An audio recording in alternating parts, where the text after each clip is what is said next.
Well, one of the jump things in there, Dan. Jim, before we finish today, so we got to save the last segment. Okay. Don wants to talk about the president's visit to Hiroshima. Okay. And, Where he probably will apologize profusely, but go ahead. yeah, and I reminded Don that that's something that I've been talking about for some time, but it ultimately came. So I would like to start what time we have left to talk about what's going on in our economy. As you know, I'm a money manager with 43 years of experience. I looked at the numbers from last Friday, and the jobs numbers, and the street was looking for 220,000 jobs. The analyst from Goldman Sachs came out on Thursday and said he believed that the street was wrong. It was going to be more like 250,000 jobs. And in fact, it turned out to be about 160,000 jobs. What's also important is that the number of people unemployed or underemployed went to an all-time high to 94.4 million people are looking for work in the workforce. So it's hard to believe that the unemployment rate is 5%. Number two, the participation rate, meaning what percentage of the available workforce is actually working, fell to a historic low of 62.7%, which means that somewhere in the neighborhood of 38% of the people who want work can find no work, which kind of jives with the 94 plus million people. And then there was an article that I saw today as a result of an evaluation of a couple of economists to Obama's jobs creation situation in his term. And the president talks about how so far in his term as president, they've created about 8.7 million jobs. And yet the Bureau of Labor Statistics shows that in the time that Obama is president, we've actually lost in excess of 14 million jobs. So my math tells me he's still about 6 million behind where he was when he took over. So the job outlook has not done well. Corporations are not spending money, no matter how cheap interest rates are, to invest because they don't believe the economy is going to grow. And sure enough, the economy came in. Again, this is a bogus number, Jim. They said that the GDP in the first quarter grew at a 0.75% annualized rate. Wow. But wow. see, here's the rub, Jim. Okay. 0.75%, an annualized rate. So on average, the economy grew on a monthly basis in the first quarter a little over 5 basis points, or 0.05%, almost negligible. Earnings were down, and so it's a situation where, as Don has been saying for a long time, and I concur, the three principal things that are going to drive the presidential election, first and foremost, is jobs, putting Americans back to work. Imagine, Jim, what we could do to our deficit, which, by the way, is 104% of GDP, and Puerto Rico, who's looking to be bailed out on their bonds, their debt to GDP ratio is 68. So we're in worse shape than Puerto Rico, and they're going to go bankrupt. So the first thing is going to be jobs. The second is going to be Homeland Security, and I don't mean the Department of Homeland Security. I mean the border and finding out who in the hell's in this country and what they're doing here. And then the last part, which is really the least interesting to most Americans, is what is our role in the world going to be as it relates to foreign policy? I just think it's those are the three things that are going to drive this election. And so jobs, first and foremost, protection, making our country secure, build the water, build the wall, let people know, find out, get rid of the sanctuary cities, and begin to protect America and Americans.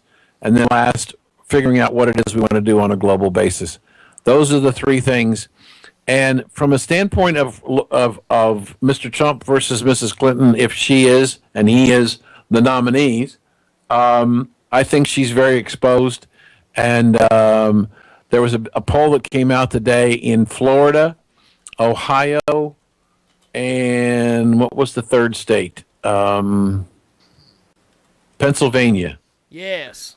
They're dead even, but in Ohio, Trump is up by 3 points over Hillary.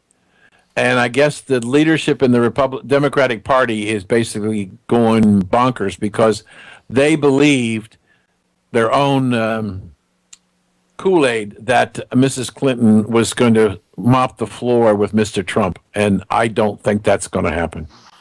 Well, let me chime in over here. I agree with you. I think if any other candidate but Donald Trump, it would be a runaway race right now. The New York Times is trumpeting the fact that Mrs. Clinton has moved to the left on health care, which is, depending how you look at it, 20% of the GNP. Mm-hmm. And she wants to do a single payer, which is national health. We know where that went.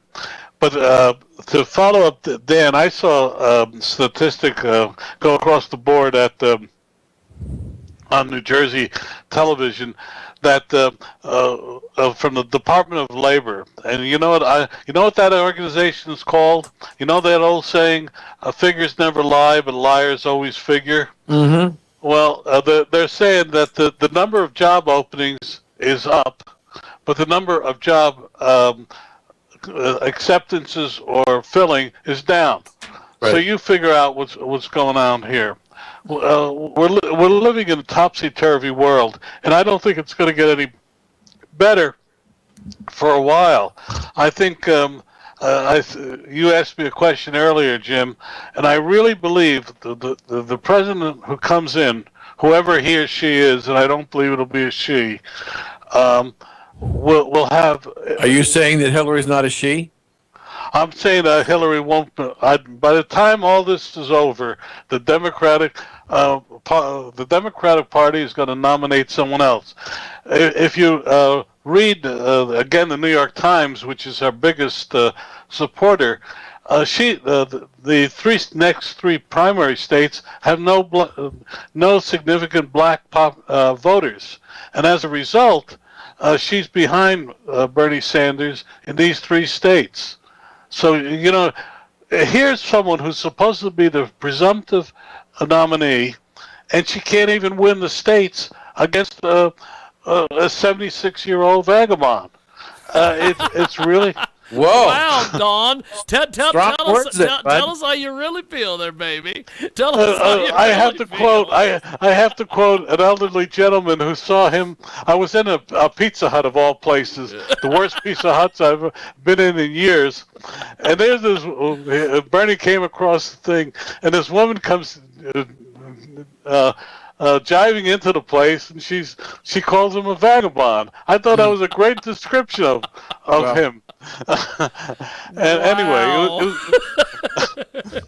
so I have so she's today, as I recall, is West Virginia, right?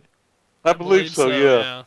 And it's coal country in the labor unions. It'll be interesting to see how bad she does and how Trump does, because I think there's a Republican this week too in West Virginia.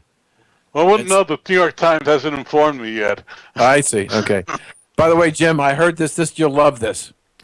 I hope I can say this right.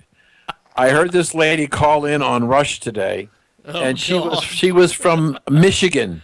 Yes. And she said she wanted to talk about Hillary. Oh yes, I heard that. I heard that. It was kind of, what was it? Halfway towards the end of the show, I believe. Right. And Rush wasn't sure he heard what she said, but it's Hillary. That's right. That's her new name.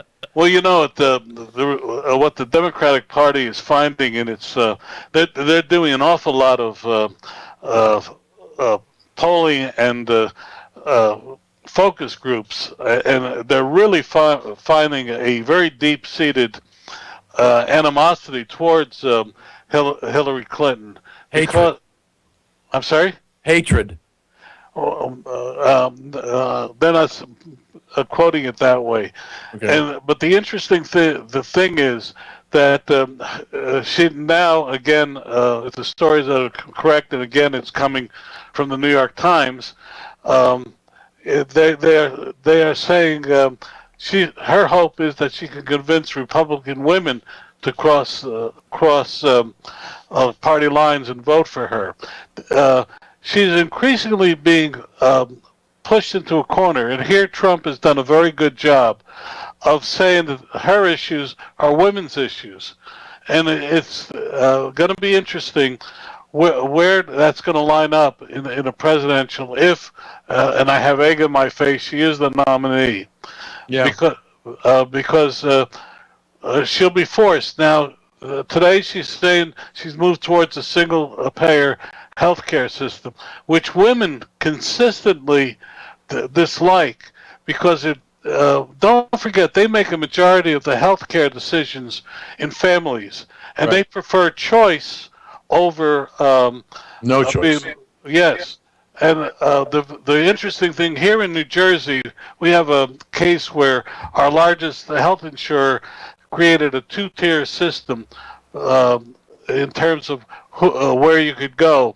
You can pay one rate and go to certain hospitals, another rate and you'd go to lesser hospitals. And it's interesting, there was a poll that showed that women were more against it than men because they were making the choices.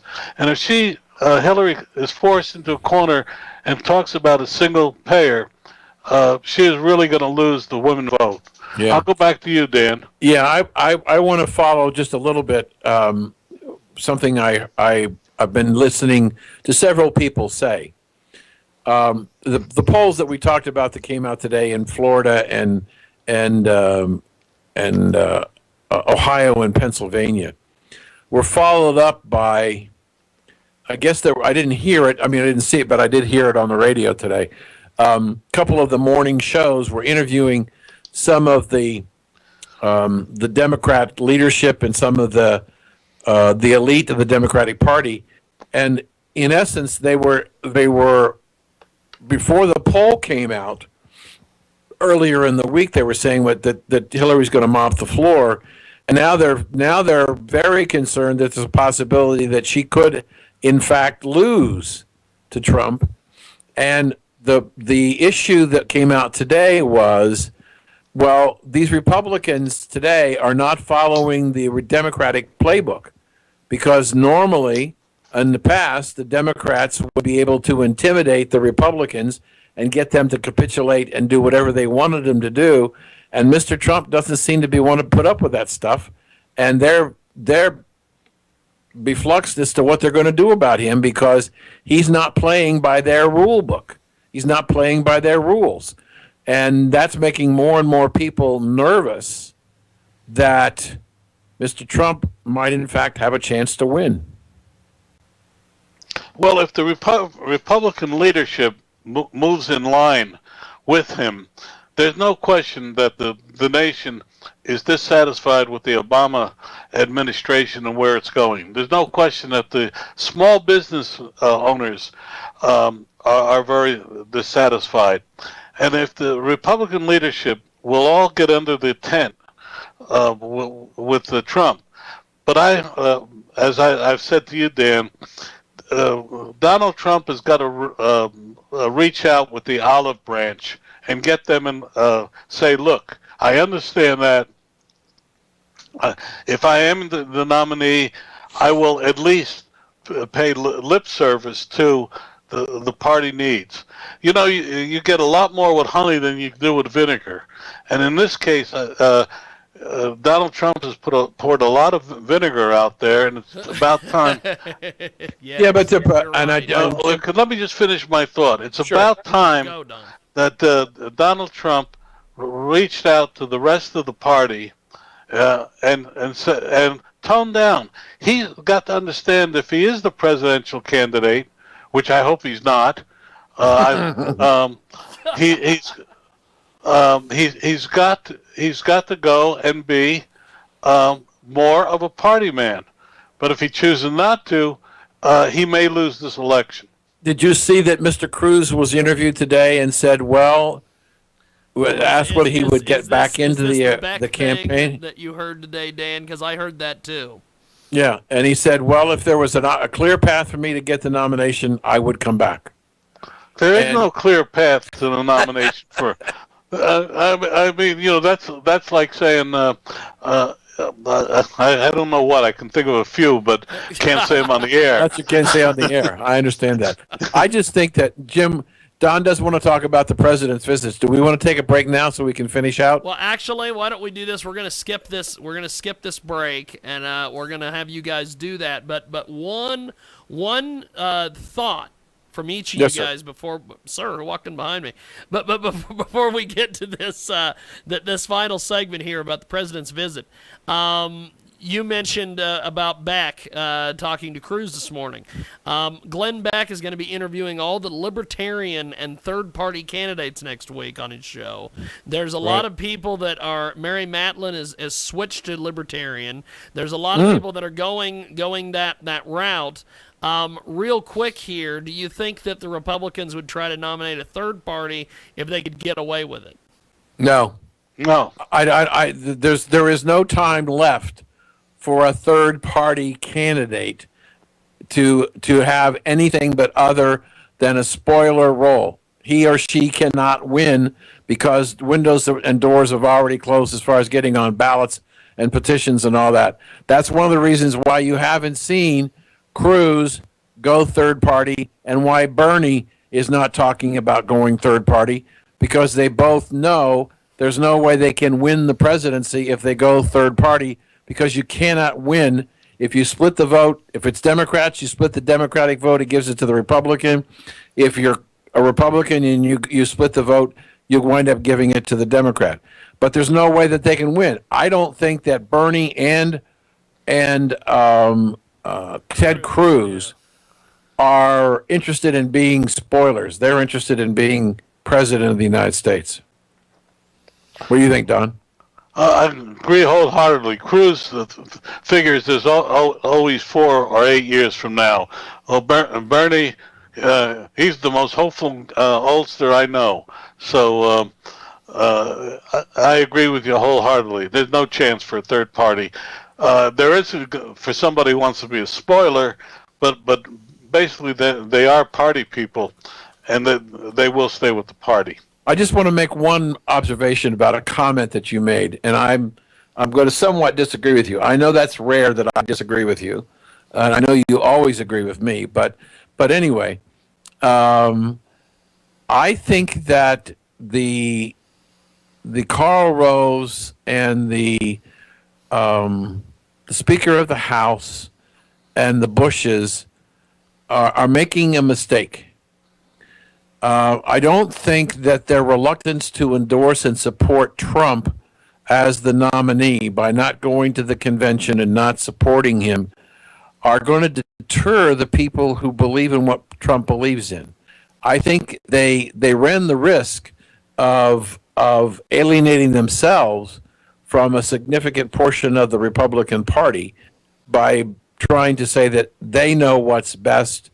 And, for Ryan to sit there and say, I'm withholding my recommendation for Trump until I get a chance to know things better and yada, yada, yada, and the Bush brothers, I could understand why Bush 41 wouldn't go to the convention. He's an old man and probably can't even make it. But, what's the point? What's the point? What do you gain by saying, is it because you're driving a stake in the ground and say, I don't want somebody like Trump? Or are you trying to influence the outcome of the convention? I don't know. But I think it's a bad mistake. Let me point out that Ryan has said, I will do whatever Mr. Trump wants.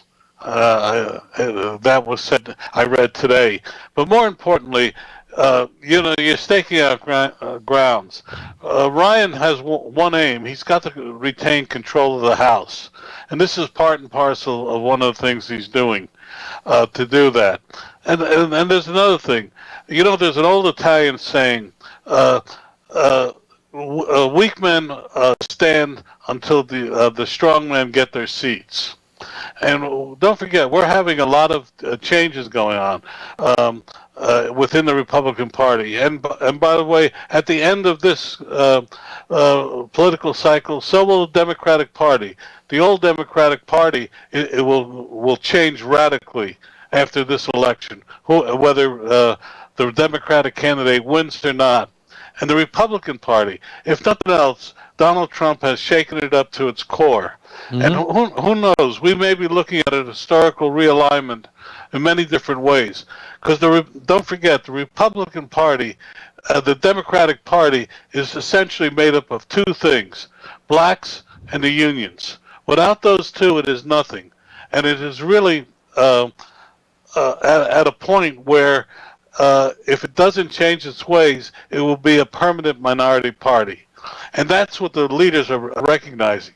If nothing else, look at the fact that there has nobody on the bench to replace Hillary Clinton should anything happen to her. Really, think about it. All we got, as you say, is Uncle Joe and Pocahontas. Right. But the Republicans, if something happened to Trump, God forbid, the Republicans could field 4 or 5 strong candidates. No question. No question. So that's it. Okay. Now, because we're up against the top of the hour here, Don, why don't you take us through the Obama visit to Japan? I'll put it. I was fortunate enough to be present when one of the few times the President Harry S. Truman ever talked about the bombing, the atomic bombings of Nagasaki and Hiroshima. And they said, without any rancor or anything else, he said, "I saved 1 million lives." That's all, American lives. He said American lives. He didn't talk about it. And he said, "I have no regrets." Here's the man that made the decision, one of the most fateful decisions in history, and he did it. Now we have a president who's done nothing, in my view, to come close to anything that Harry Truman did. And he's going to go to Hiroshima, and we both, I think, agree that despite what his announcement, as Dan, you pointed out, he said he's going to talk about the future. I guarantee you, I will bet dollars to donuts that he will, quote, apologize for Hiroshima. And I think that's disgusting. That's a slap in the face to all those men and women who fought World War II. Present young people should know what Harry Truman went through to make a decision that he did and how he lived with it, unlike some other people. That's all I wanted to say. Yeah, I think that the last part of what Don was saying was, all of it was important, but the last part to me was, he and I talked about this before the show, Jim, and and I listened to what he said, and I remember. But, one of the things that concerns me is that our children's generation and my grandchildren are going to have an unbelievable view of America as a country and a nation, and not necessarily positive. The Democratic Party has done its best, and this president has done its best to degrade the things that made America great. I'm not saying that America is perfect, by no means. But what I am saying is that we've done a lot of good in this world, perhaps more so than any other nation in the world. We have shared our wealth and riches to help people rebuild after the Second World War. Natural disasters we've helped on a Herculean basis. Yet I don't believe that the children of America today understand how great a country that they had, and that it may be slipping away. I don't think they're engaged. I don't think they think about those kinds of things. They think about other things. And not being engaged in the operation of your country and its philosophy and direction is a terrible thing to happen to a country that has been the bastion of freedom and independence and entrepreneurialism in the entire world.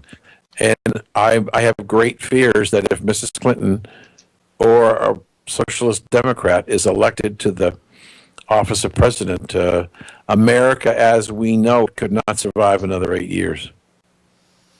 Well, gentlemen, before we let you guys go, let's get the plugs in there. Don, how do we find you online, my friend? DonMazzella.com, DonMazzella.com, hashtag 2SB Digest, and smallbusinessdigestmag.com. Also want to put in a plug for the National Robotics Education Foundation, which we're again helping schools integrate robotics into their curriculum, because the future of America is in science. Damn. That's what I have. Okay. And DonMazzillo.com is where we can get your book. Is that right? My book is, yes, an American Family Sampler, but it's more important that we educate our youth. And you can get my books, the trilogy, at Amazon.com. The sequel is in edit right now, hopefully be out in the fall. And I don't know whether I mentioned this last week or not, Jim, but I've also written some children's books that hopefully will be out maybe in time for Christmas. And so the books are at Amazon.com, and the website for me is danperkins.com.